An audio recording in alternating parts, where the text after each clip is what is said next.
নমস্কার, কেমন আছেন সবাই? এখন আমাদের সময়টা খুব খারাপ যাচ্ছে। সীমার শরীর খুব অসুস্থ। তাই প্রত্যেক দিনই আমাদের ডাক্তার আর বাড়ি এই করেই চলছে। তো আমি ওকে একটা বড় নার্সিং হোমে ডাক্তার দেখাচ্ছি। সেখান থেকে অনেকগুলো ওর শারীরিক রিপোর্ট করতে দিয়েছে, সেই রিপোর্ট করাতে নিয়ে যাচ্ছি।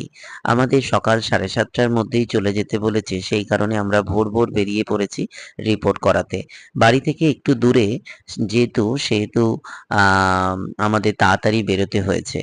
তো প্রত্যেকটা মানুষের জীবনে ভালো সময়, খারাপ সময় এই দুটো আসেই। আমার জীবনেও হয়তো এখন খারাপ সময় যাচ্ছে, আবার ভালো সময় আসবে।